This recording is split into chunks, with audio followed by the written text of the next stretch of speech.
We are going live in just 10 seconds.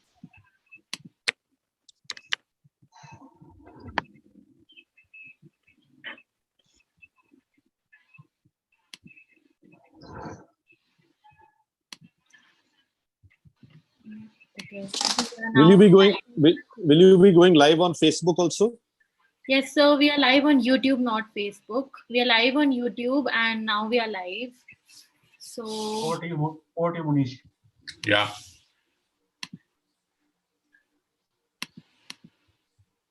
Hello. Yeah, namaskar and welcome everyone. My name is Munish Chawla. I'm the co-founder for platform Jivitam, a livelihood platform, a tech-enabled livelihood platform. Welcome to the webinar 34. We have been doing this webinar for the last 33 weeks. This is our 34th week, 34th webinar. Every week, 5 to 6 p.m., we come on this platform wherein we discuss all the livelihood opportunities with a given college, with various very esteemed panelists on our board. This is another of those webinars, and again, we have a very esteemed panelists, very powerful panelists, which are there with us. And we have, a whole list of college students, there are right now already more than 100. And many of these people are now diverted on the YouTube also, okay, who are going to look at. So, we are a livelihood platform, and when we were looking at today, we have Xavier College, Ranchi with us. Okay, we are a livelihood platform, and we help people find sustainable livelihood. One of the things which last year came from our corporates was, okay, help us hire people from students from colleges also, especially tier 2, tier 3 cities, and that's where we started looking at the way college placement was being done, since we are a startup. And we were very surprised and the way the college placement is being done. So we said, I think there is a need to reimagine the college placement drive, and to do that, we asked 5 questions. The first question was, can college placement drive happen in the ongoing crisis with colleges closed, students at home, and corporates not traveling? We right now, as I am speaking, there is a BFSI virtual work fair going on in Jivitam, where we have more than 10,000 open opportunities, right, with the top banks in the country. Kotak Bank is hiring big time. Then we have Airtel Payments Bank with us. We have ICICI with us. We have SDFC with us. We have Shriram Life with us. We have Magma General Insurance with us. And these are full-time opportunities, part-time opportunities, entrepreneurship opportunities across the country. Okay, so there are a whole lot of opportunities which are available for the students in this world, and this is all happening virtually. Okay, that's the way which is there. So corporates are at home, students are at home, and colleges are closed, and it is happening. Second is, we said why it cannot happen in the tier 2, tier 3 colleges. Why it has to happen in only tier 1 schools and colleges? Why only IIMs and IITs? Because I think every college student deserves, a position. And today, when you are going digital in this virtual work fair, which we are doing, everyone from every corner of the country can apply. You don't have to be in the Delhi or Bombays of the world to be there. Third question is, why can't it happen for BA, BCom, BSc, and diploma holders? Why only for BTech and MBA students? In the ongoing virtual work fair, which we are doing, there are opportunities for BA students, there are opportunities for BCom students. Everyone is eligible. Third, why it has to be done only for the final year students? Today we had a meeting in AICTE, and we have been told to give 1 lakh internship opportunities on their platform, and I am going to give soon 1 lakh internship opportunities across. So if you are a student, you are a first year student, you are a second year student, third year student, it's an opportunity for you to really participate in those virtual work fairs and get those opportunities, internship opportunities also. ये हमारे देश में ही होता है, my papa, my ATM. When students come out of the colleges, the first question they are asked is, why you want to just join us? The answer we get is, I want to get an experience. I want to learn. Oh, you want to learn? So what were you doing for the last 3 years? You were not learning. So today, unfortunate part is many colleges are not making students work ready. This Xavier College is going to be different. But yes, this is the sad reality of there is a all skill development universities, skill NSDC, all being there. I talk to them. That way, this skilling is come because colleges still are not getting the students coming out not work ready. So when you are in college, learn and earn. That's something which is going to be a way of the future. And lastly, why college placement drive has to be as a tick box, one more formality done. Okay, we are done. For those colleges जहां नहीं हुआ है वहां तो opportunity है ही है. जहां हो रहा है, let it happen every month till every student in India becomes Atmanirbhar. We are on a mission livelihood for all. We have a vision to become an earning platform for all. This is something which we are very passionate about. We have Mr. KG, who is driving this engine. This is there. I'll give you a brief about Jivitam also. Jivitam is a tech-enabled livelihood platform. We have around 1.6 crore work seekers on our platform. Jivitam basically is we are present in now all the districts of the country, whether it's an aspirational district. There are around 716 districts in the country. We are in each and every district. We are each and every nook and corner. We have impacted over 1 million people in the last 1 year. And now we are going to impact, we are looking at impacting around 5 million people in this next 1 year. Okay, we are going to do it 5x of whatever we have done. We work with governments. We have recently done a MOU with CSC, okay, which is the Citizen Service Centers. There are 400,000 of them. We are working on a MOU with CBSC, AICT, NSDC. We work with state governments, UP, MP. We work with best of CSRs, IBM CSS Skillbit. We are working with Google Cormo Jobs. We believe in collaborative model. We believe in that this problem Jivitam cannot alone solve. We need to work together with everyone. We need the participation from the colleges. We need the participation from the college students. We want to collaborate with them. This is the way forward. So I'm looking forward. We have with us Mr. Dominic and we, and Mr. Namneet.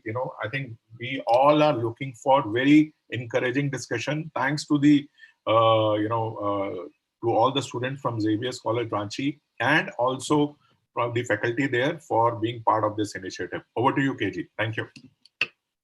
Thanks, Manish. We will have a short video played now. Yes. So just a second, please.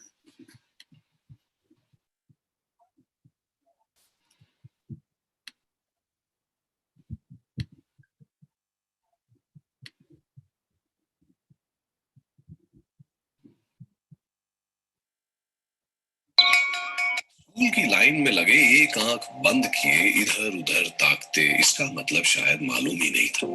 College की भीड़ में दोस्तों के साथ ठाके लगाते भी कामयाबी पानी तो थी, मगर हम होंगे कामयाब ये सोचने की न जरूरत थी न।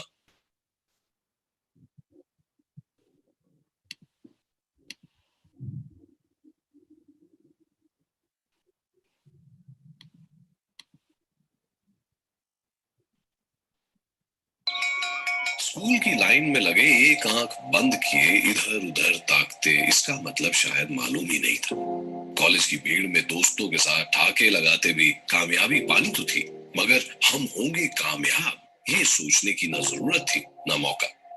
माँ की नसीहतें और पिता के सहारे के बीच हम होंगे कामयाब ये मायने समझना थोड़ा मुश्किल था। हम होंगे कामयाब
Thank you, everyone.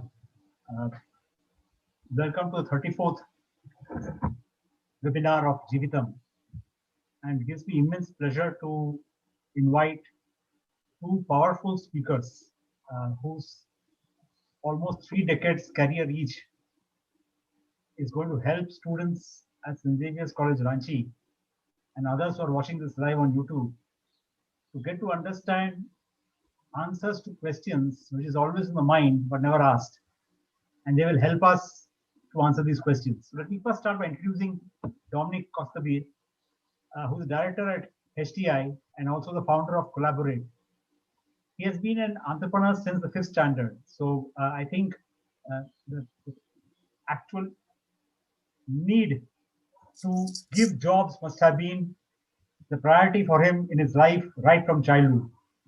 An alumnus of IHM Mumbai, and he dabbled in hospitality for almost 12 years before he started HTI in 2002.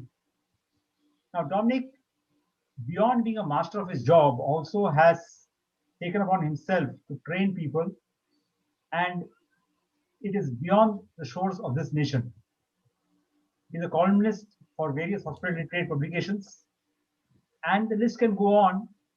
But what makes Dominic stand out is his constant interest in upping the standards of the industry, his constant aim at providing youngsters the break in the industry, and more importantly, he is invariably the voice of the industry in the city of Mumbai.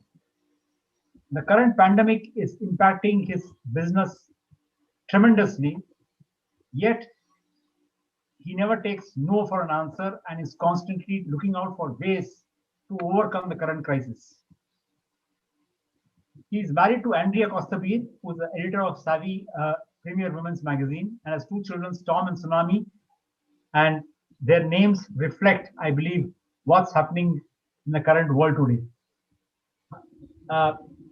Dominic's personal mission is self-improvement, and professionally, he wants waiters across the world to benefit from HTI and grow into managers and entrepreneurs.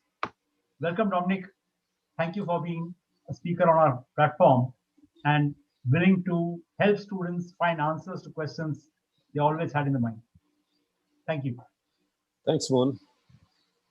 Moving on to Navneet Samayar, who happens to be a senior of mine from my institution where we studied together, XYZ Jamshedpur, which currently is in Jharkhand. He has spent more than 30 years across global MNCs, Indian blue chip companies, government bodies, and startups. He has invested time with Tata Group, IBM, and GE, apart from various entrepreneurial ventures. He has a proven track record of setting up, scaling, and transforming businesses agnostic of industry. Now, what makes Navneet stand apart is his audaciousness. I will never forget the days of my college where this trait always was there with him, that he would go about doing things which others felt was impossible. And today, he's a CEO and member of the governing board of Alliance and Skills Training Partners, which has skilling organizations across the nation. And what he aims at is a very critical part of this nation's aim of becoming a $10 trillion GDP economy in the world. And it is these people who are getting skilled who will contribute from the hinterland of India to achieve this goal. His key functional skills include P&L management, procurement, and you will realize that it is not restricted to any specific industry. He's almost like a person who can consult and give his glorious historical experience to anyone and everyone based on the experience himself has gained. Where he has contributed the most are in not-for-profit places, skilling and entrepreneurship development, healthcare, technology, customer service, outsourcing, supply chain, and retail. Now, with this kind of a rich background, there can be no question, can Navneet not answer a question? And hence, welcome Navneet, welcome to this platform, and hope to hear you share your thoughts and views on the questions that students of St. Xavier's Ranchi will pose. Thanks, Thank KE. you once Thank you again. so much. We move on to St. Xavier's Ranchi. In fact, Reverend Father Nabor and Dr. Swar Chaudhary unfortunately are not there with us because of the pandemic in the town. About 30 professors in the college have got COVID positive now, and their entire energy is going towards finding help for them. And they're currently represented by Abhijit, who is also a part of the placement team, in fact, leads the placement team, and he'll be introducing St. Xavier's Ranchi to us. The three students, Kishan, Muskan, and Mohit, will be introduced by Shrishti as the webinar begins. Over to you, Mr. Abhijit. Please go ahead and help us know about this great institution called St. Xavier's College at Ranchi.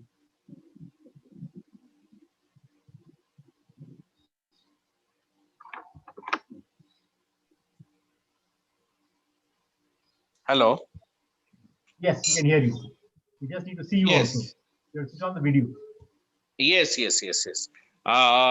The thing is that if you talk about St. Xavier's College Ranchi, so St. Xavier's College Ranchi, it came into existence in the year 1944, so before independence. And now, if you talk about this particular college, so we have got 32 odd disciplines, and I am taking care of the management discipline, and I know that what is the importance of this, of getting a job, or what is the importance of getting into these particular things, and the scarcity through which we are going through this pandemic, right? And above all, if you actually ask me, so St. Xavier's College Ranchi, there are more than 12,000 students every year. So that is a big number we are talking about, and it actually plays a big role there. And ultimately, the placeability factor, it becomes very important for everybody.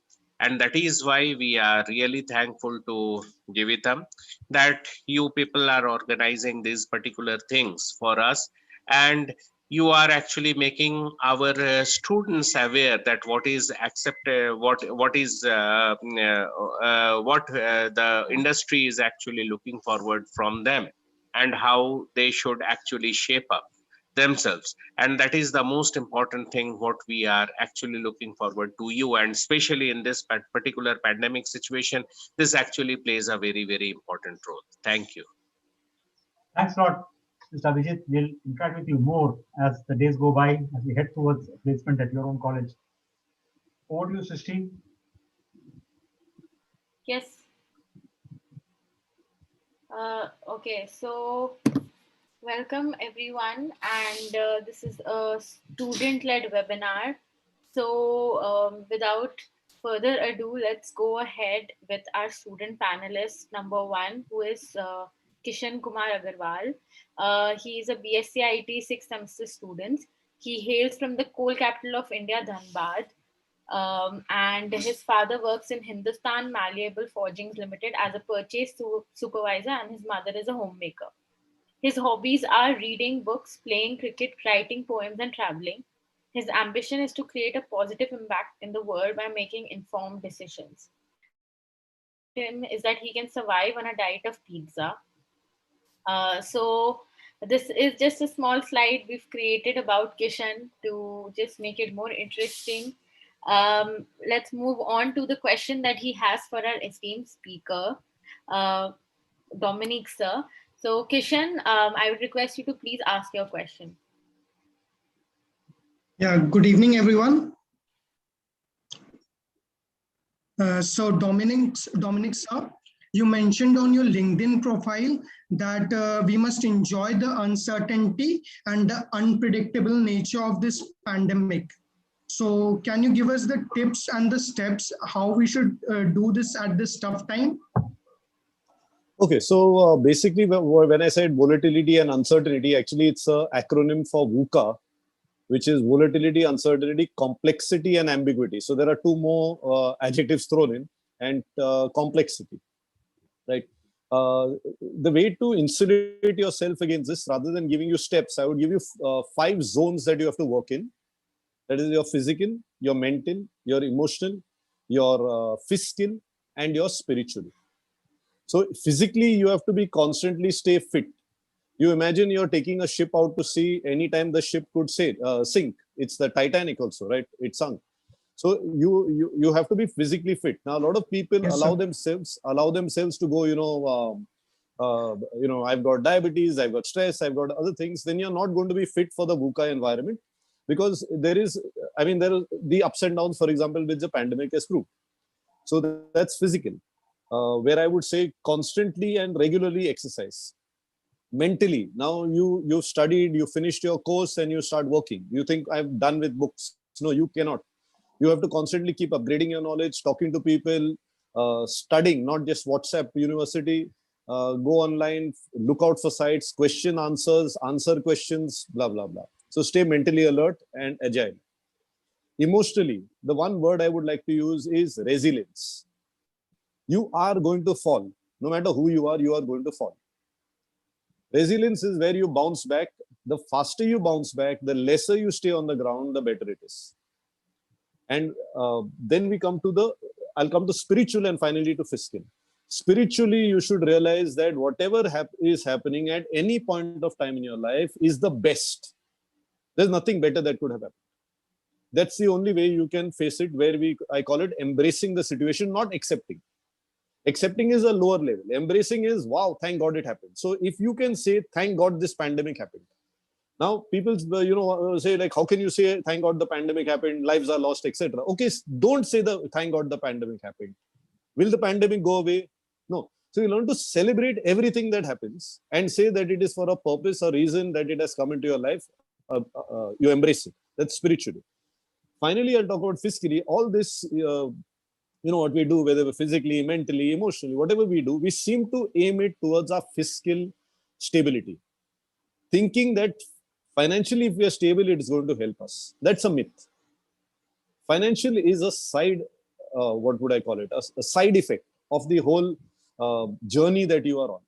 If you enjoy your work, you're having fun, whether you make money, don't make money, of course, you need to live. We will come to that part later on, but because there is a question of that sort, financially you will be stabilized. But what is happening is, because of this whole aura around uncertainty, people are getting worried that there's uncertainty. I would say, thank God there's uncertainty, and life will be so boring.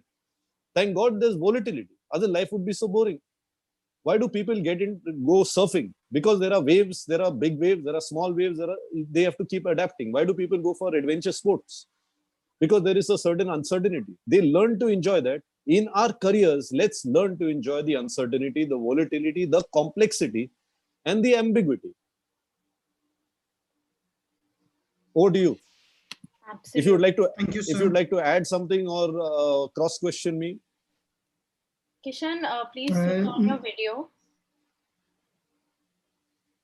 No, sir. I think it was very beautifully explained. Thank you. Great. So thank you so much, sir, for that answer. Don't worry, we have a lot of students also whose questions have to be answered. So let's move on to the second student panelist, who is Muskan. So Muskan, you're there? Hi, good evening. Hello, great. So Muskan comes from a family of 7 members settled in Ranchi. Her grandfather being the eldest member. Her father is a businessman. Her grandmother and mother are homemakers. She is the second child of her parents, with an elder sister completing her master's in fashion management and younger brother pursuing engineering and computer science. Her hobbies are baking and watching movies. Her short-term goal as of now is to fetch herself a seat in a good business school, wherein she can be exposed to a bigger environment and she learns every day with practical experiences. Her latter goal is to be working as a manager in a renowned firm. Her interest lies in the aviation and cosmetic industry. So that's a very, in brief, her ambition. But a fun fact about her is that she has had stage fear and has blanked out in front of a huge number of audience once in class second, and hence she made it a practice to record herself on camera while talking to overcome her stage fear for almost 12 years now. So it's been a long journey, but we're very proud of you, Muskan, that you are now here. So great, great to know this about you. So, and now here is her question. Um, So what's actually happened is that I believe Gurugram is going through a massive storm, and our speaker Navneet has lost his internet connection and he's trying to join back through phone. So this is the surprise part. So Muskan is going to ask this question to Dominic now, and this is where life experience comes in. And and So sir this is just exactly, said. so this is exactly proof Yeah. of it. No? Yeah, You have to be exactly. ready for anything. Exactly. and this was not stage managed. This is reality happening. He's there now. Okay, so back to volatility. So you are in, yes. Can you hear me? Yes, yes, you can hear you. Yes. Again, There's a terrible storm in Gurgaon, and I think something happened to the broadband. Everything's gone. I think Muskan Technology got you back. Technology never ever, ceases to fail you. Yes, Muskan, please go ahead. Yes, sir. So, sir, like I've appeared for a couple of interviews before also, and I'm yet to sit for another interviews in my coming future. I have made it in couple of interviews before also. I could not make it in different, interviews with the same energy. So I sometimes I fail to understand that what is it that it's actually the interviewer is looking for when we appear for an interview. What is it that an interviewer sees us in the first glance? And other than that, my second question is, what are the trending skills that we should acquire as of now in COVID that can be an asset for us post COVID or as an individual for us in our careers? Brilliant question, Muskan. And let me start with actually giving you a little personal note before I get down to answering your questions. So, St. Xavier's College, Ranchi is a very nostalgic feeling for me, because I grew up in Ranchi, and 40 years back, I used to be sitting with my friends and having tea outside the St. Xavier's College Ranchi gates. So there's always that nostalgia which you get to, and it's serendipitous that I get invited to this webinar. So the question that you asked, first, no interviewer is the same. So the thing that you want to look in an interview is you being aware and alert to the situation. That is the most important thing. And this cuts across pretty much every industry, everything. If you are alert to a situation, you will realize that you'll be able to respond better. Number one. Number two, honesty. So no interview is out there to test your knowledge. It is okay not to know a few things. That's perfectly fine. As long as you know where to get the information, you're good. But if you try to fib, that's the end of story. So never, if you don't know something, it's absolutely fine to raise your hand and say, sorry sir, I don't know this, and I will try and figure this out, which is perfectly fine, not a problem at all. The third most important thing is that you got to be showing to the interviewer and to everybody else. In fact, this goes beyond interviews. This goes towards a working career. Is that you got to be taking responsibility for yourself. If nobody else will take responsibility for you. So in the interview, if you want to be comfortable, you better ensure that you have taken all the steps necessary for yourself to be comfortable. Nobody will help you out there. So that's an important thing. And what was your second question? The skills. So the skills, I'll tell you something. It's very interesting. Whenever I talk to youngsters, I bring this up. uh, just a little step back. The median age of India right now is 28 years. The next lowest is China and US with 37 years. And then you have Europe, which is trending around 45, and Japan is, a very high 49 years. So logically, if you think of India, and then I'm trying to make it better for you compared to all the gloom and doom that we've been hearing all this while because of the pandemic. If you think of India, if you people don't have all the skills that are needed to run a global economy, the global economy will fall, because we are the ones who are the youngest. China is aging. Every other country is already aged. This is called, which you must have heard the Prime Minister talk many times, demographic dividend. We are riding the demographic dividend. It started in 2008. It's a 55-year cycle. So it is going to be there for the next 30 odd years. And you people will be business leaders, running organizations across the globe. And for that, there are certain, the most important skill that you need is skill itself. Unfortunately, uh, in my times, I am an engineer, but what is it that I could do with my own hands? Possibly nothing. And that's a very scary situation for any youngster today. So you got to be able to answer the question: what are 3 things, Muskan, that you can do with your own hands, and that you think you're very good at?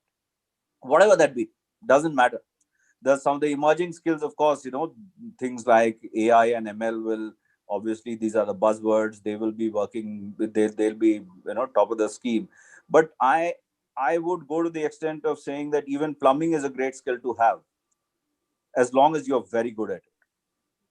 So the important thing is, unlike our generation, where it was more of knowledge, and knowledge also, what Shrishti showed in a video, borrowed and forced knowledge. Half the time we were asleep in our classrooms. That has to translate to skill. And you got to identify what is specific, important to you, and then make sure you align yourself with that skill. Does that answer your question? Yes, sir, beautifully. You actually answered all of my questions, like whatever I had in my mind. Fantastic. Good. That's thanks, Naveed. I think all of us know that unless you're skilled and unless you know how to use your hands, brains only come to your help to that extent. Let's move to Mohit. Mohit is our third student from St. Xavier's Ranchi. He comes from a family of 4. He hails from Jamtara, Jharkhand. His father runs a small-scale manufacturing business and mother is a homemaker. And his younger brother is in class 12. His hobbies are varied. His blogging, making short videos, watching movies, especially thrillers and web series, gymming, traveling, exploring, and meeting strangers. As of now, his ambition is to become a successful blogger and also to scale up to his father's current business to emerge as a successful investor. The fun fact about Mohit: he's an extrovert who is shy for asking extra mayonnaise with momos. So, looking at you, Mohit, I don't think anyone will believe that you're going to feel shy. So, the only way to demonstrate that is go ahead and ask the next question to Dominic. Please go ahead. Sure. So thank you, KG sir, for that introduction. And good evening, all the panelists and all the participants of this webinar. So my first question is for Dominic sir. The reason why I chose this question is that not only me, almost every individual right now is in this dilemma that because of the accessibility, we can learn any skills right now for almost free. So the question is, if an individual is interested in more than one field of study or have variable interest, he's more inclined towards into two or more fields. So how can he choose a niche for that, to continue ahead as a career? So move ahead as a career among all the varied interests. Got it. Mohan, I had sent you a slide on Ikigai. Yeah. So what you can see on the screen right now is something called Ikigai. It's a Japanese concept. It's a Venn diagram, basically. You have 4 circles. What you love, that is your passion. I mean, what you love to do, what you are passionate about. What the world needs. Now, understand that what the world needs is not necessarily what the world will pay for also. Let me give you the example of air. I mean, we all need air, which oxygenated air, but we're not willing to pay for the oxygenated air unless, we are on in a coma or whatever, and you're put on a ventilator. Okay. So the third circle is what can you be paid for? And the fourth one is what can you be good at? And when we're talking about being good, we are not just talking about you being average good. You're talking about you being the go-to person in that field or industry. So there are, for example, I can be a trainer, which I am. I can be a gym instructor, which I could be. I could be a sportsman, which I could be, blah, blah, blah, what I'm good at. But what can I get paid for? And the world needs and what I love to do. When all these come together, it is at the center of it is something called ikigai. Now, when you find your ikigai, then you can do it for the rest of your life. However, if you're working as a vocation or as a mission or as a passion or as a profession as shown in the diagram, you won't last. At some point of time, you reach what we call the midlife crisis. And you say like, am I going the right way? Am I doing? So as students, by the way, I'd like to add, many of you will be worried, about losing 1 year. Ye pandemic aa gaya, maybe we'll lose a year. There is no problem losing 1 year. Trust me, there's no problem losing 5 years. Take my word for that. Because it is better that you find out what you are good at and find your ikigai, or by the end of your life at 80, your entire life is still empty. So what's the point? Right? So don't be in a hurry to find your ikigai. Finding your ikigai will take time. Now, in your case, let us say you have 2 skills that you love doing or you're known for it. You check out the other boxes, and even if you are still not sure, go ahead, try one out. Have fun. Then you find after even 10 years that, no, this is not the one for me. Let me shift to another one. No problem. Before you end your life, find your ikigai. I was a caterer, by the way, party caterer for about 12 years. I'm from the Institute of Hotel Management, Mumbai. So for 12 years, I was into catering and stuff like that. And for the last 2 years in my operations, I realized that I was not happy. I was making money, but I was not happy. I was not finding that fulfillment. And when I got into training full-time in 2002, I swear the day I stepped into the training room, I realized this is the life I want for the rest of my life. And I can train from morning till night, and whether it's in a taxi, whether it's where I'm exercising, I will just go into trainer mode. Right? So the answer to your question is the diagram. You can Google it. It's called Ikigai. Find your Ikigai. Thank you so much, sir. Mohan, back to you. You got your answer you wanted. Absolutely. Right. Ikigai is globally known, and I think you should research that. And that's what Dominic said. There's a beautiful book. There's a beautiful book also, Ikigai. Huh? It's worth reading. So he said, by the age of 80, we find your life empty. I would say, think of 100, because now the average is 100. People ask. So 80 is the 80s are 100s today. So over to you, Kishan. Go ahead. So I feel this is an extension to the previous question. Students at this moment of their life are very confused. Should they take a job in an MNC? Should they prepare for a government job? Should they become an entrepreneur and start a new business, or go for almost 1 of every 3 students go for an MBA. So do you think they should pursue an MBA now because there are many businesses, entrepreneur ventures that are coming up? So it would be better to start a business or to go for an MBA? So I mean, the first answer to this and very obvious answer to this is what Dominic just explained. You've got to find your Ikigai. So whatever is your sweet spot, you should be doing that. And I will be very honest with you. I have personally touched at least about 20 or 30 startups. Every time you enter that space, youngsters like you are very excited about what they do. They are in love with their job, but they fall so much in love with what they are doing that they end up forgetting that end of the day they have to sell it also. So it's a very tough job to be an entrepreneur. Having said that, it's extremely exciting also.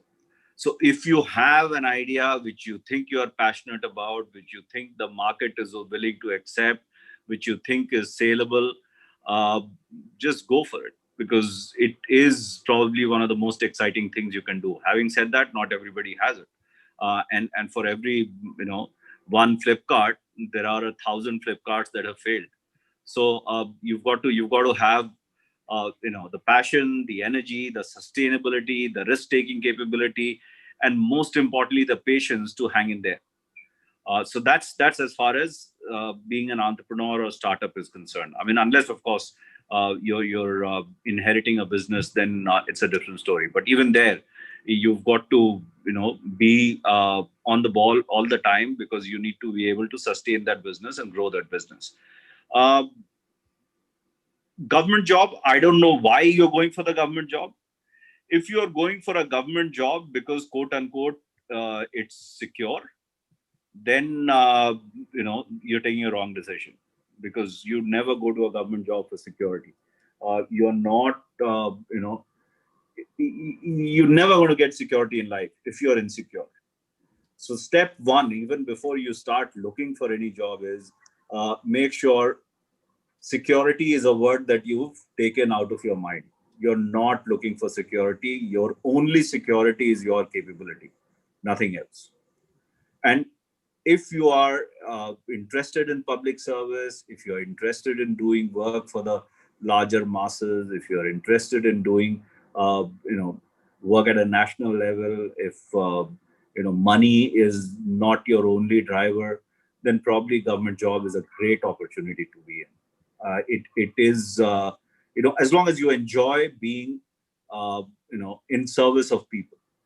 The moment you go there for power and security, you've lost the trap, the trick completely, and you will always be chasing happiness, which will never come. You'll be always under tension.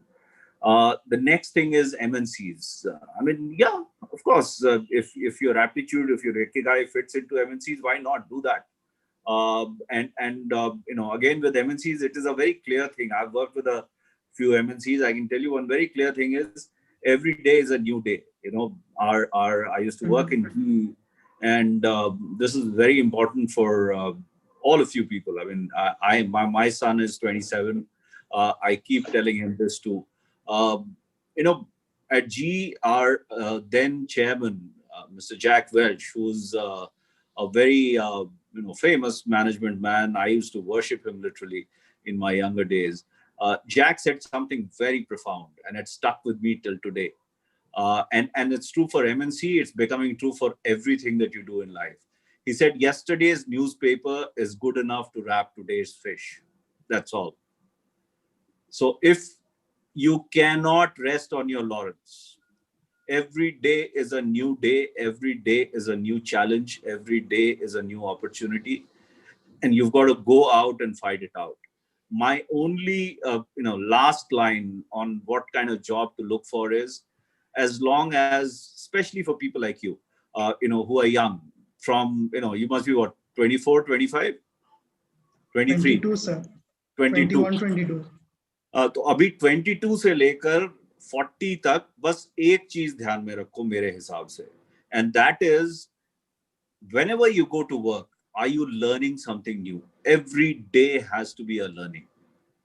As long as you are learning something new, as long as you are adding value to yourself as a person, whether it is an MNC, whether it is a government job, whether it is a entrepreneur, startup, whatever it is, it doesn't matter. You're doing well in life. And after 40 is when you can think of consolidating. Children are getting older and so on and so forth. So you can start looking at consolidating, digging some roots, deep roots, and looking at a longer term. And then maybe when you come to my age, you can decide to just, give gyan on webinars. Okay. That's really the way I would look at a career. Having said that, the other very important thing, and this absolutely is the last thing I'll tell you, is that in life, be very, very clear on one aspect.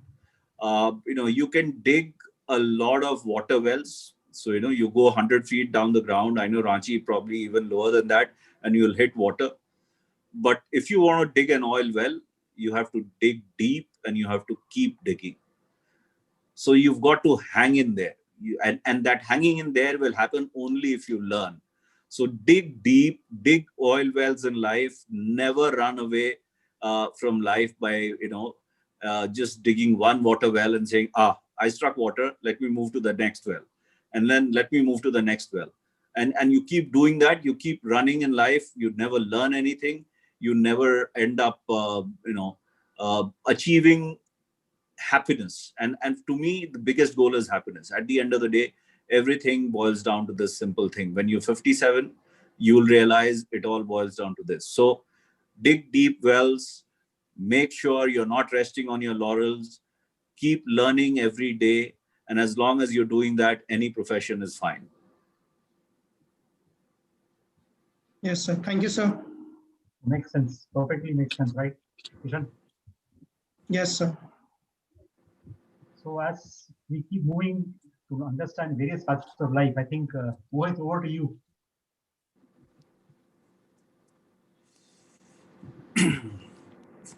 Right. So my second question is for Navneet, sir. As we talked about entrepreneurs just now, so my question is what exactly is the mindset of an entrepreneur, and how can we develop that? So there's the first part of the question, and the second is that having a small business already, running a small business is comparatively easy. How can we scale that a small business into a large scale? So this is the second part of my question. And what skills are needed for the same? Great question, Mohit. What is the mindset of an entrepreneur? I during my masters, we had a teacher, Mohan. I don't know if you remember his name. This was a priest, a father, who would teach entrepreneurship development.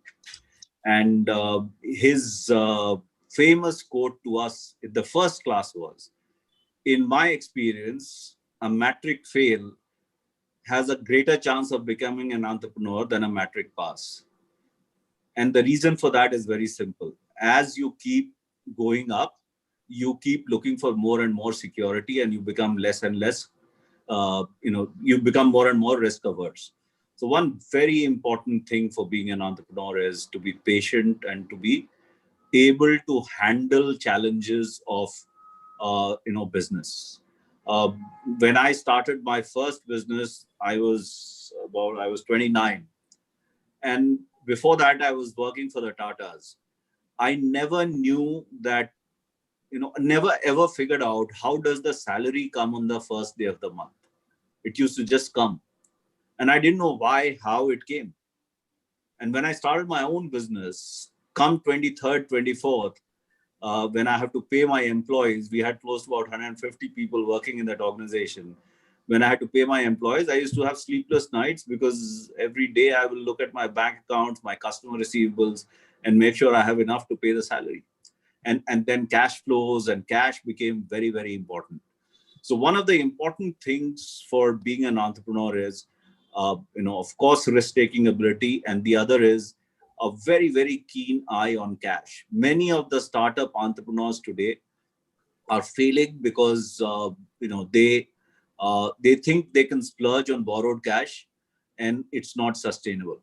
So, for example, and many of you people would have heard this term. It's a very chic youngsters term where startups talk about their burn rate. Have you heard of burn rate? The amount of money that you spend to sustain your business every month. Right. Yes, In simple old man language, it is loss. But youngsters have, given a very sexy name to that. They call it burn rate. So first thing is, you must be conscious of cash. You must be willing to take risks. And third, very, very important thing is think big. Think really big. So I'll give you an example. Uh, you know, till 2017, I was setting up a dental chain across India. Right now, we have close to about 350 clinics. And we were having a discussion in terms of our revenue planning and understanding what kind of targets we will put. And I started the meeting with my sales team saying, your market size is 132 billion times 32. That's the dental market size, right? And now you start telling me why you would not be able to multiply that and say that is my number of patients that I can actually deal with, number of opportunities that I have, and start deducting from that the revenue number and come down to the revenue number that you finally projecting. And let's see what are the risks involved in that. And suddenly the mind just opened up. The other thing that we asked while setting up our dental chain is that, while nobody cares for dentistry, people think that दांत में दर्द हुआ तो dentist के पास चले जाएंगे. But the more important thing is that you take anything that goes into your body, goes through your mouth. And therefore, if something is wrong in your mouth, your body will never be perfect.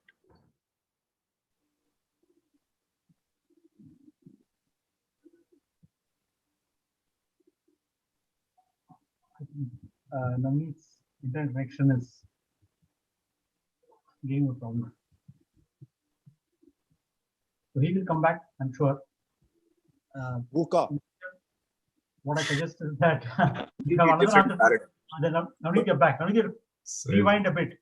You have Sorry, you lost me again? We lost you the point where you said that everything goes into your mouth. Yeah, and that's and it enters your body through your mouth. So if you look at dentistry as just playing with the teeth, that's one way to look at it. The other way to look at it is you are actually the gateway to health. So as a dentist, you can actually, that's what I used to tell my dentist. As a dentist, you can actually predict an oral cancer much faster than any cancer surgeon, any oncologist, because you get to see these ulcers first. And as long as you have a keen eye, you'll be able to figure that out. So basically what I'm trying to tell you is expand your horizons, think big, think of, the larger aspect of things and not just, the specific job. I'm doing this turning and machining. So I'm, creating this part for this particular ancillary of this particular company. No, sorry, that doesn't work that way. You are in the business of making, customized parts for any industry, and you can actually do that. So that's number one. As an entrepreneur, you got to be conscious of cash. You got to be willing to take risk, and most importantly, you got to be thinking very, very big. That's the only way. I come to the next part of your question. You can scale. If you are looking to scale by just growing in your existing markets, you'll never be able to, build a large, P&L ever. I'll give you one last example, and then we'll move on to the next question. So I was working for GE in the year 1998, and I joined on the 8th of June. And on 15th of June, we had to present to our global CEO for that particular business, our business plan for the next year. And we had 100% market share in what we were producing. So I went and told him, the market will grow at 10%, so we will also grow at 10%. And this was the first sentence I had made before I started my presentation. And his answer was, Navneet, we didn't hire you to grow us at 10%. If it cannot be 30, we'll do it with somebody else. And the phone slammed on me. Of course, next thing I did was went to my Excel and made it 30% without knowing how we'll get there. But then after that, we revisited the entire business line. And we figured that we were actually supplying motors to air conditioning, the air conditioners. The same company makes washing machines. We asked the floor, we asked our R&D, we asked the assembly line, we asked our vendors, and we said, why can't we make washing machine motors also? And we actually went back to our customers, made samples of washing machine motors, and eventually we closed that year with 71% growth. So you had to go out of your headset of saying, I'm working in the air conditioning industry and that industry grows at this rate, and therefore I can only do this much, to understand that you're working in a different industry. You're working in an electric motor industry. And that changed the way we looked at things. So that's to me the way to scale, right? That's all. Very well said, Namit. I think Mohit, also for you, I think we both, Namit and myself, know a man called Subodh Bachi, who's written a book called The High Performance Entrepreneur. I think you should pick up that book, and that's a starting point for people who really want to understand what entrepreneurship is all about. It's 101 on that. Yeah. And I think we'll end with what Naveen rightly said. There is no 30th of the month paycheck. You earn your paycheck by the hour. So you're always on your toes. So it's almost like if the milk doesn't come to your house in the morning, the guy who's delivering milk will find a cow to milk to give you the milk. He's not going to wait for someone to come and give the milk to you. So that's the kind of knowledge you have. The challenge today is that people in corporates say that you have an entrepreneurial mindset to succeed. You cannot be a corporate guy without entrepreneurial mindset. So when like 71% example comes in, the man in the corporate world, but yet thinking like an entrepreneur. And that's going to make you succeed. I'm sure your business will grow when you join your father's business. So over to you, Muskan. You can go ahead and ask your question to Dominic. Thank you so much, Nandit, sir.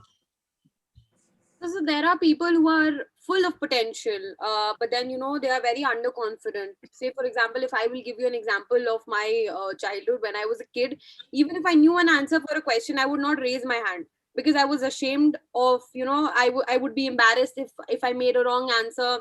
Even though I knew the answer, I would never raise my hand because I was very scared as to if I go wrong. So, if you happen to come across somebody during your training period who you see is full of potential, you know, you see that the person can do a lot, but then is very underconfident, very low on self-esteem, what is it that you would do to bring out the best in that person? So your mic is on mute. Sorry. What is your definition of potential?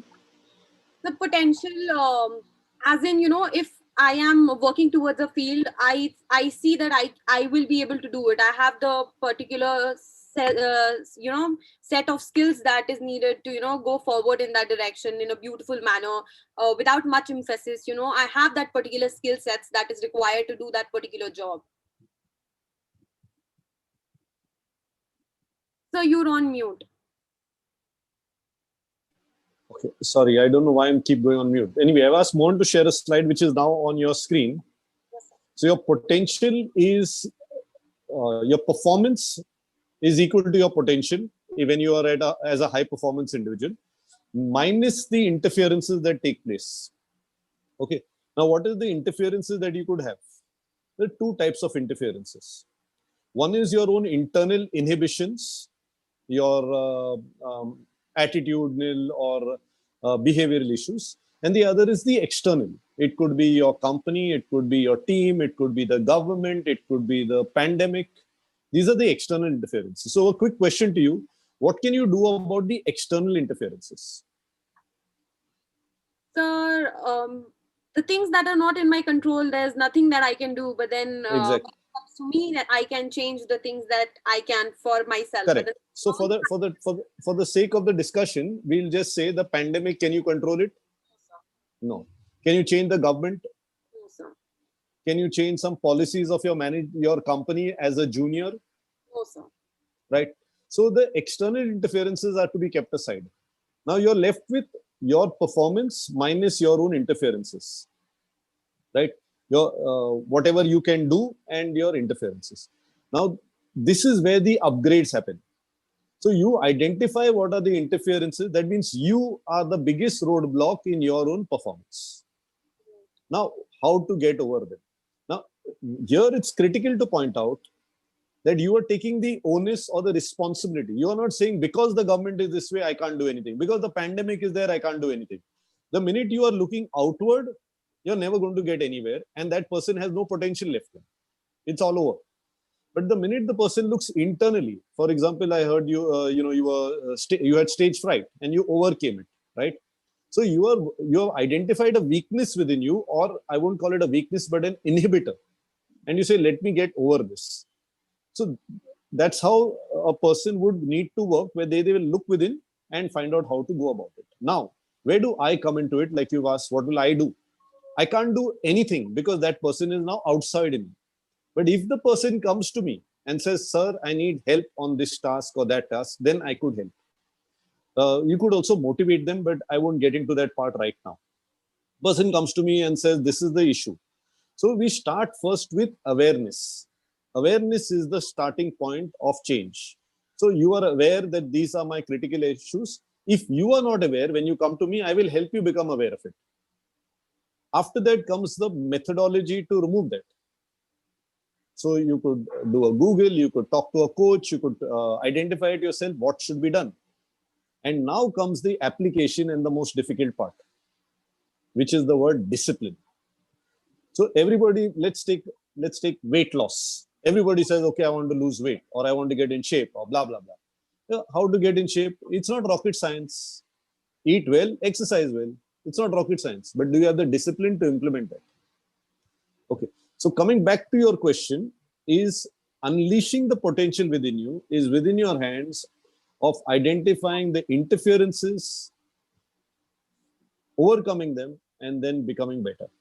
As a coach or a trainer, the person can only support you, guide you, but that person is outside you, can't do anything.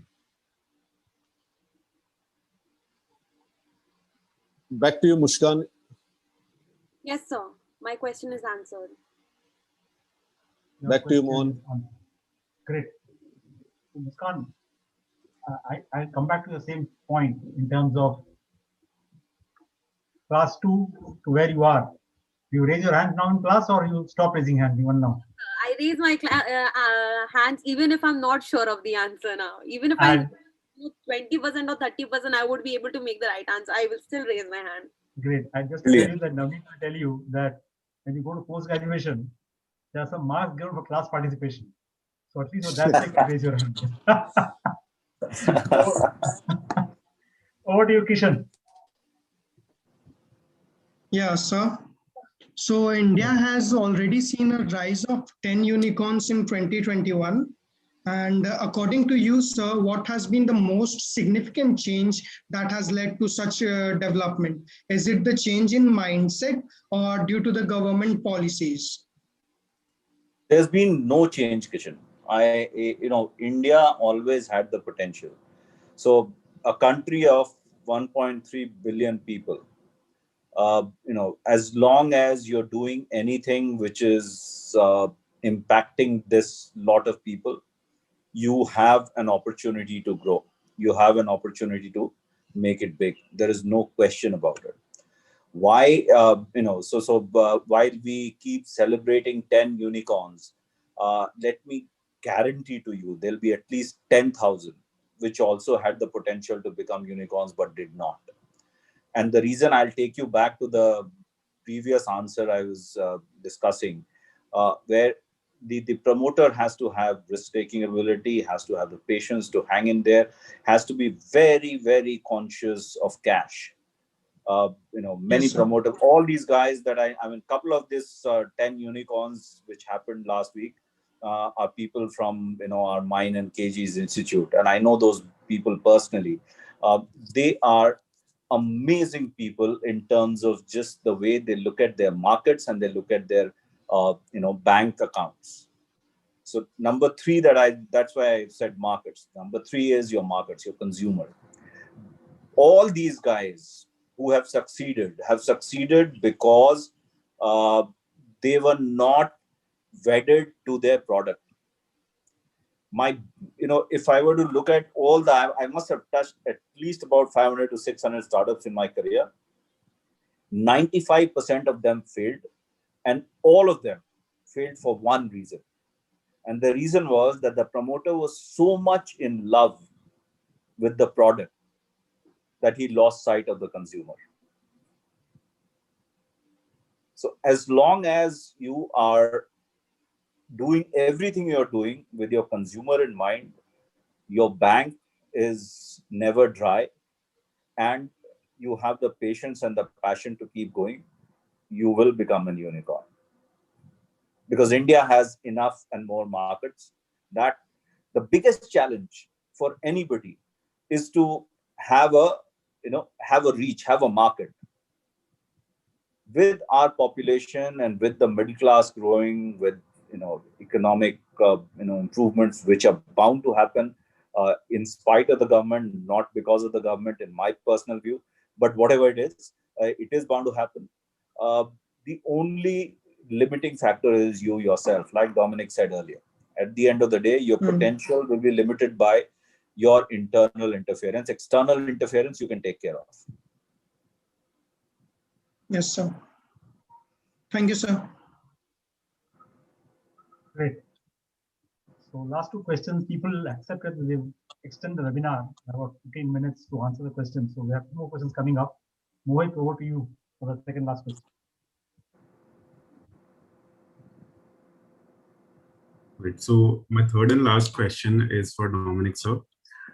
So before this webinar, like I went through your LinkedIn profile and I found out that in your recent post, you suggested someone to try freelancing. Like that person was looking for a new role in the industry, and you suggested him to try freelancing.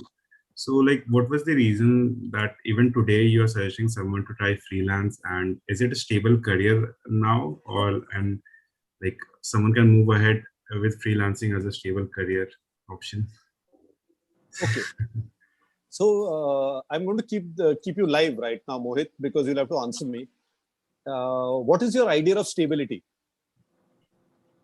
Stability as in, like, as far as I know, like freelancing people basically do it as a part-time. No, one second. I asked you the meaning of stability, and I would like if even Mushkan or the other gentlemen could come in if they feel like. What is stability? Stability as in like that thing can provide a stable income for at least 10 to 15 years. Like what do you mean by stable for 10, 15 years? Security, basically. What do you mean by security?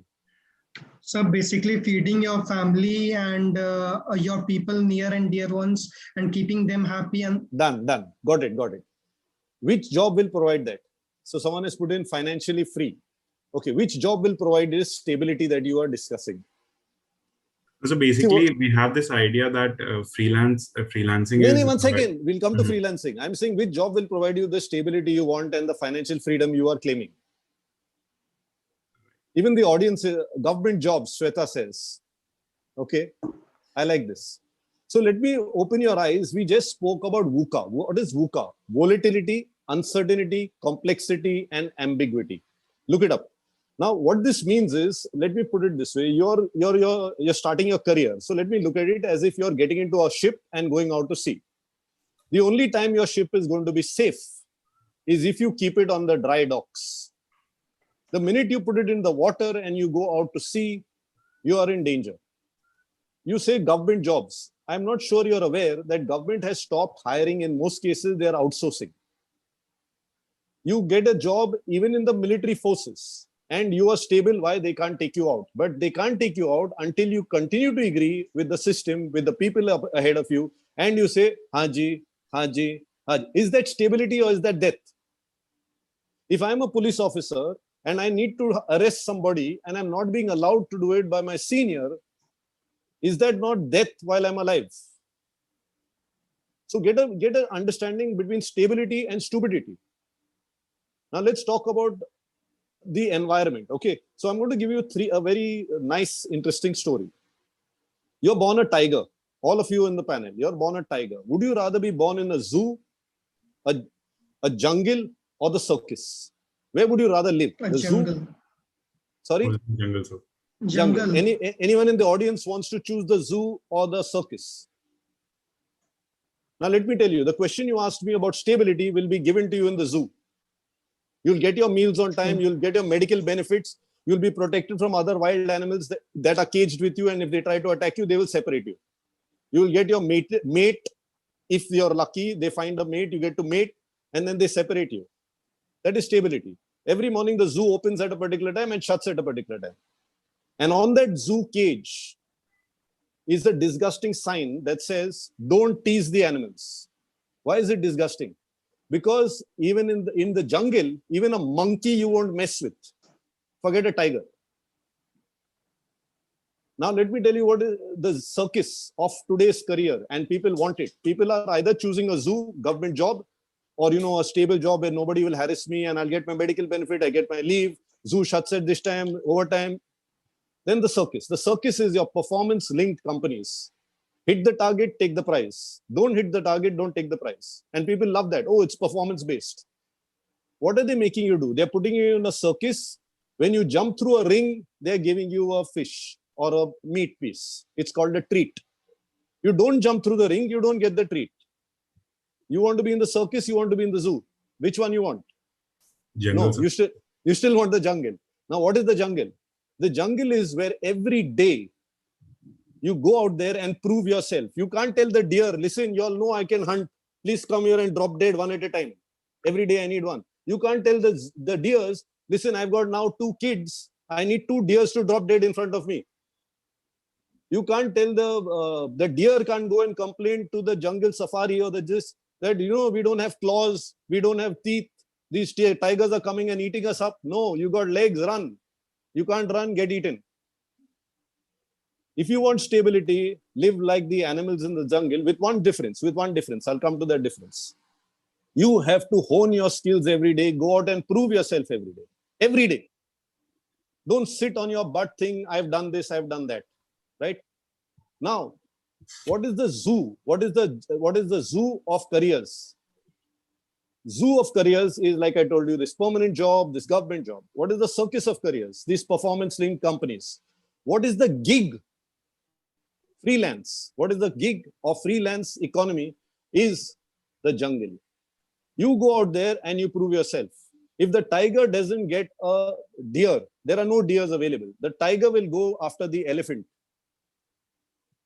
And he will bring the elephant down and he will eat for a week after that. That is the gig economy. The stability does not come from the environment. The stability comes from the animal.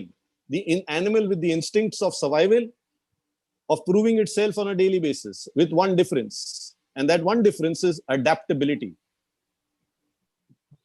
If you know to adapt to the situation, you will survive. It's not somebody put up over there, survival of the fittest. Not the fittest. The tiger is the fittest. The elephant is the fittest, but they are going extinct. Humans have to save them from humans.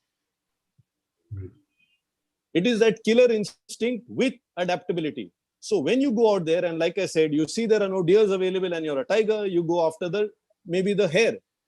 You see there are no hares and deer, or you're not happy with the hares, go after the elephant, go after the hippo, go after the rhino, and find out how to bring them down. So stability will come from your skill set. Stability will come mainly from your attitude, your mindset. Have that killer instinct that if you go into the market and you all are going into the market scared, will I get a job? Won't I get a job? You don't deserve a job. You go into the market and say, boss, you need me. You need me. That is the attitude. If you go, why will I hire you if you come and plead with me, sir, I need a job to feed my family? I won't want to hire you. You might as well go out in the streets and beg. You come out there and say, listen, this is the talent I've got. This is the skills I've got. Do you need it? No, I don't need it. Fine, I'll start my own business. That's the confidence you got to have. Why do you want to sit waiting for a paycheck every month? That's a zoo. Right? Right. So anyone from the audience also would like to pop up on the chat box and say something? Go ahead. If I may just add, Dominic, I mean, this is brilliant, absolutely brilliant. And this is, we have been fed this thing about stability from our early childhood, and we've kind of, continued to chase stability, which actually means nothing. The only stability is in your mind. If you are good, if you are confident of what you are doing, you're stable. If you're not, even with the government these days, there's no stability. Forget about, even the zoo will throw you out. And once you, if you're not a strong enough tiger, even the zoo will throw you out. So there is no stability there. You have to be, confident of your skills, and that's what gig is all about. It is. I mean, if you're a CEO. Sorry, Navneet, yeah. Sorry, but they've got one question and they had asked for 15 minutes. I think we're on the border. Absolutely. Sorry about that. No, Dominic, that's all right. But yes, this is the right answer, because everybody has to understand that today, if you are not able to prove yourself, you are nowhere. That people have to understand. Now, if you are currently see the position of India, yes, if you talk about the number of jobs are there, but the skillable people are not there. That is the problem. So if you don't have the proper skill, how can you expect that you are going to be stable there? Yes. Very true, very true. So Mohit, Jumbo Circus, no entry. Mysore Zoo, no entry. Take your car, head towards Corbett National Park. You'll either be a tiger or you'll find a tiger. No, Great. kill a I tiger. think, So, or, I'll If be you a can. tiger. or eat the grass there, which is vegetarian, non-vegetarian, depending on what you Done. are. But you will find an answer. But there's a brilliant, wonderful back and forth session so far. Last question to Muskan. Go ahead, Muskan. I would like to say, like, my entire perspective on what does stability changed in the last 15 minutes. So thank you so much for that.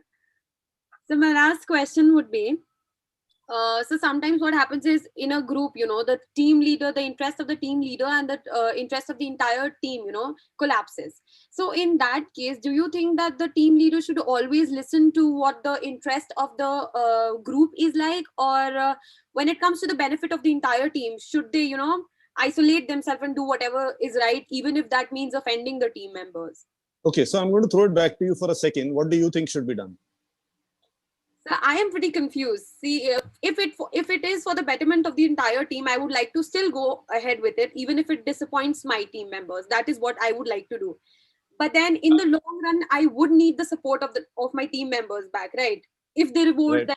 then there would be a clash. Okay, so again back Before Dominic can give the answer, Muskan, one thing I would like to ask you: is it possible to make everyone in your team happy at the same point of time? No, sir. Yes or no? No, sir. But then that is exactly what my question is. If one person revolts and then the entire team, it clashes down, then with the conflict of the interests, that is something I cannot afford. If all my team members are going against me for some reason, so Definitely, that is altogether a different situation. But I ask you that for the betterment of the organization, right? We are talking about from the organizational point of view, because ultimately, if the organization is there, then we all can survive, right? So from the organization point of view, can you agree that you can make everyone happy? Okay, so I'll take it from here, Mushkan and Abhijit, I think. Sorry, Abhijit. Okay, so Mushkan, mainly because I'm very concerned about time and I don't like to overshoot. So Mushkan, one thing that you liked earlier, which I said was about the tiger, right? So I'm going to give you another example of good leadership. And by the way, we have an organization, we have an app called the Collaborate. In fact, this is the logo, the Collaborate app. And for Collaborate, when we are thinking of the theme and we are thinking about the vision, mission, blah, blah, blah, I came across this concept that the wolves follow. Okay. And the wolves are one of the rarest animals in the whole kingdom because they're one of the few animal packs that actually collaborates. See, the tiger is a loner. He or she will walk alone. When they have cubs, they raise them. The mother raises them. The father goes on his own trip. Lions work in groups, but they have this alpha lion who conducts everything, and they literally bring down an elephant together. The tiger is the stronger one, but because the lion collaborates with his pack, he's the more stronger one, and that's why we call him the king of the jungle. However, the wolves are a different story altogether. So first of all, the main wolf is called the alpha.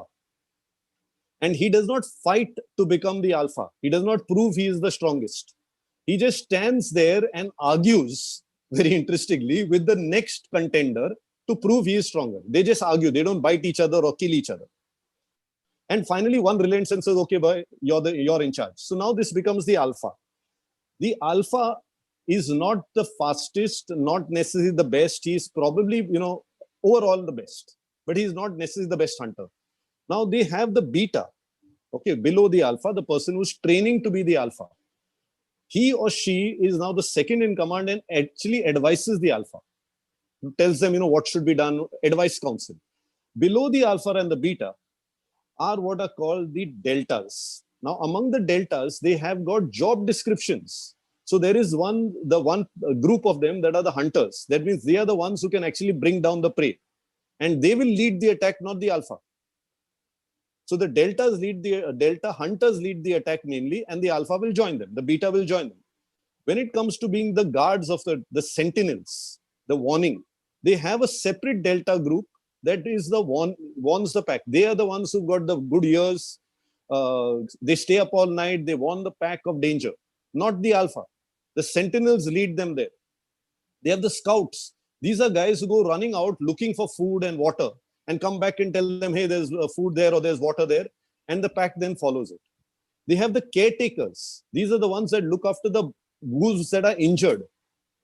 Now, understand that what the wolf pack is doing is they're playing to each of these guys' strengths. And that's how the pack is moving forward. Then you have the omegas. The omegas are technically the weakest of the pack, and in any other group, they would be killed. But the alpha, the wolf pack, allows the omegas to survive because they look after the young ones. And everyone in the pack, no matter whether they hunt a deer or they hunt a elephant, they don't hunt elephants actually, but they hunt a deer or they hunt a, let's say, a nilgai. They will split the food in such a way that the alpha gets the most to eat, then the hunters, and last the omegas get to eat. So they are actually collaborating, and that is why the app that we have built is called Collaborate. Okay, now this to me is real leadership, where the alpha, he is in charge, he takes the decisions, but he takes the decisions based on his council's advice. And if he does what is best interest of his council, which is the entire pack, the entire pack survives. Now, if the alpha goes on taking the wrong decisions, the beta will take over and the alpha will have to step down. He will not be killed. He will step down. And another interesting thing is, if there is some wolf in the pack who thinks, buddy, I don't belong here, I can handle myself, he can break away from the pack and be a lone wolf. You go your way, we go ours. And that to me is what leadership is about listening to your team, doing what's in their best interest, and at the same time knowing you don't know everything. You're not the best. You've just been given that position to finally close on the decision, and we like that. There is a question that's come up, Mohan, if you would like to look at it. Mushkan, Mushkan, if you would like to clarify anything more, otherwise we hand it back to Mohan. I think we have extended much beyond what we wanted to do. Yes, that's what I was worried about actually. So we will leave it at that. And thanks for the answers. I think over to you, Munish. Yeah, thank you very much. Just request Mr. Abhijit to come on, get his video on so we can take a group picture. Mr. Abhijit, over to you, Munish. Go ahead.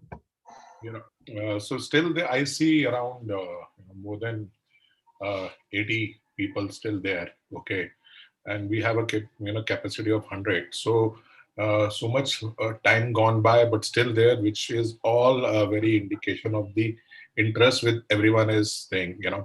Mr. Dominic, you are doing one of the very difficult jobs. Collaborate. Okay, believe me, I know India में हमको collaborate करना नहीं आता. Okay, I'm very, very clear on that. I have seen enough. I am doing very difficultly getting the government to collaborate, getting the CSRs to collaborate. We don't trust each other. Okay, we never trust each other. And what we also feel is that we all can be Mukesh Ambani. मैं सब कुछ करना चाहूँगा. Okay, so I think that is where our folly lies.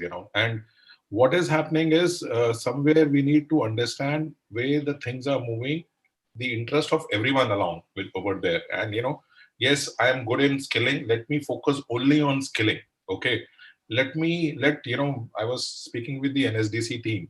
I said, if you are looking, I'm an outsider, and my outsider perspective to you is, when you are doing skilling, it has three components, the mobilization, skilling, and placement. You have put all the things together. वो तीन लोगों का काम एक आदमी नहीं कर सकता, and you are making a whole chaos out of it. Okay, पहले डिमांड क्रिएट करो, फिर मोबिलाइज करो, फिर उनको अच्छे लोगों से ट्रेन करवाओ और फिर उनको डिप्लॉय करो.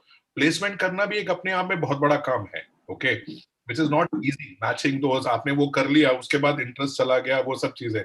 And actually, the way I feel is this crisis is giving us as an opportunity to reset the way we work and live. Work from home is a reality. Let us accept it. Okay, Muskan and all the girls around you, you have the best level playing you ever had, because India, for whatever reasons, tier 2, tier 3 cities never had those sort of opportunities. They never had a conducive environment, especially for women. Okay, that is there. So this work from home is making you work with everyone. Today, I was speaking to someone in US, so they are looking for people now from India, because for them it is 1/3 of the salary and the same work over here. I know people who are hiring big time from the US. So today, which corporate you want to work, that's not really a point of worry for you, because they are looking for people work from home. Google says, people do not come for 1 year, they are going to extend it by 1 more year. Okay, because this crisis is going further, Twitter and all. So what happens is these systems and processes are getting evolved based on you working from home. So when actually everything goes right, there will be resistance on people going to office, which is there. So somewhere the hybrid structure is going to come in place. Colleges, the way education is happening in colleges, it's going to change. It's going to change big time, because today, if you are a college and you don't have to go to college for whole 1 year, your parents are going to ask you, why are you going to this college? Why don't you go to the best college? Or the parents are going to say, why are you going to that college? When the COVID opens up, then I want you to be nearby my home. Then please stay in this college. So for college, it's a time to introspect. If they are not going to change, please rest assured to see empty colleges. I'm telling you, virtual is the way forward now. Digital is the way forward. ये एक साल और crisis कहीं नहीं गई. Okay. One of the things which I am saying, Ranchi, you are all the Xavier College in Ranchi. I would like to thank the placement coordinators there and everyone for coming up and bringing all the students. This is an opportunity for all of you. Dominic, sir, I heard you very much, You actually are an excellent person. My daughter was also saying one of the best webinars we had out of the 33 we had. This is one of the best ones, which we had over here. The way you explained the gig structure, everyone looks at gig with scorn. Are you are an entrepreneur for yourself. Today, you have an opportunity to work for 4 companies, 5 companies together. You choose what you want. You choose the time period you want. And you choose it. If you do not have confidence on yourself, look for a steady income. Look for a job. वहां पे वो है और उसमें भी कुछ गलत नहीं है. Okay, so gig कोई भी काम छोटा नहीं है. कोई भी काम important or not so important नहीं. काम होता है. Okay, and whatever you have interest. Today, the good news for all you kids around there who are listening to us, you have a lot of opportunities. Don't be there. I'm not able to find people. Corporates are not able to find people. So मैं हमेशा कहता हूँ ना तो काम की कमी है ना काम करने वालों की कमी है. उनको मिलाने का काम करना है. Okay. I'm going to share with you. I'm doing a virtual work fair. I'll just share the screen with you. Can you share the screen? As the screen is shared, Kishan, can you come back for a moment? Yeah. So if you look into this screen, we have virtual work fair going on. We have the ICICI, the HDFC Life, the Airtel, the Kotak, the Shriram. We have more corporates coming in. This virtual work fair is, as I'm speaking, is going on. Okay. Today, you have full-time opportunities to work with Kotak Bank across India. You have a part-time opportunity. You have entrepreneurial opportunities. Everything. Just look into what you have. These are the best of the brands in the country. They are working with us. They are looking for people. And what you have to do, you have to call this number given on the screen and register. You have to call, or if you don't want to call, and this can be spoken in any language. It is as simple as this. Or you can click and register. So for the the placement coordinator over here, you are looking for work. There are enough work. I'm only giving you one sector. BA, BCom students, even BSc students. You can be part of this virtual work fair and work for all these corporates, who are brands. You work on entrepreneurial opportunities with them. These are the brands. I'm just giving you one sector. I'm going with CI next week, where we are doing only focusing on women. Okay, we see women as a big opportunity coming our way. I can go on, but I would like to thank you all, for coming on this platform today. I would like to thank the College of Ranchi. I would like to thank, Mr. Dominic and Mr. Navneet, who was there with us today, and who shared Mr. Navneet, BFS, the skill world is going through a transformation, sir. It's not the same what was there 1 year. It is very difficult to do. You are also going digital. Or when lockdowns are happening, you can't have the same classes which you had. You have had your to digital happening. Okay, hiring is happening remote. You don't have to. So if you are a student of your college, okay, and you want work, go to your placement coordinator and tell them, sign an MOU with GETM. Let's start going ahead with the virtual college placement drive immediately. If you are not looking at your career, nobody is going to look at your career. The hard reality, let us accept it with all credit to all the placement coordinators in the colleges. Colleges are least concerned about your career. They are only concerned about giving you degrees. What happens to you after your degree, it's not their concern. That is my heartfelt reality. As a co-founder, I'm saying that.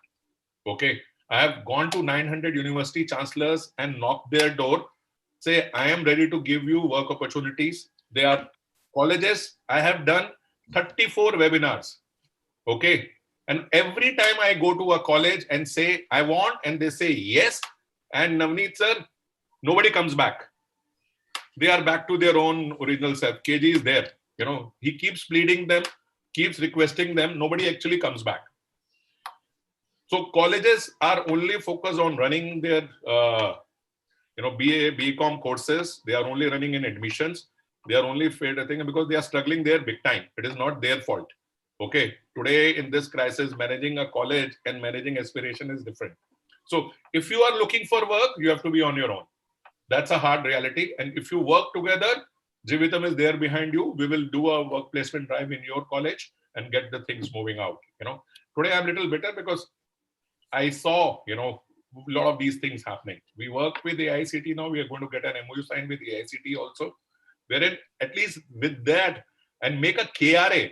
College का ये KRA बना देंगे कि भैया आपके यहाँ जो बच्चा पढ़ रहा है उसको कुछ तो रोजगार दिलाने में मदद करो, उसको किसी लायक तो बनाओ कि वो मार्केट में जाके अपना काम कर सके. Hard reality is people coming out of the colleges, they are not ready for work. This is hard reality. You may be, having a 98% in your things, but when you have to have a work, you need to have that right attitude and right experience to do it out, which fairly is not there. Sorry for that. So all the best to you guys. Thanks. I would like to contribute one thing. Sorry if we are overshooting the time. No, yes. Don't worry at all. Before you continue. No. I am 100% agreed with sir, because what he told is absolutely right. Now, if you talk about the colleges, like for St. Xavier's College, if you talk about Ranchi, so we are not struggling about admissions and anything, but at the end of the day, it all depends upon the student to what extent they want to take themselves to, right? Because it is ultimately the interest of the students. Now, we have kept the doors open for all the students to participate in all the placement drives. But at the end of the day, when the students, they are actually qualifying, say for 1, 2, 3, and then they are joining nowhere and they say that we want to do something else. Now, this is also a crime. This is also a crime. Now, if you are actually not interested, if you are interested for higher studies, so you should be very clear about the things. This is also correct. And that is why, to many extent, yes, the colleges, they are concerned about the degrees. We agree. Now, that is our prime responsibility. But at the end of the day, if the students, they are also sincere as far as getting a job is concerned, so we are there to help them out, but they also have to be sincere, right?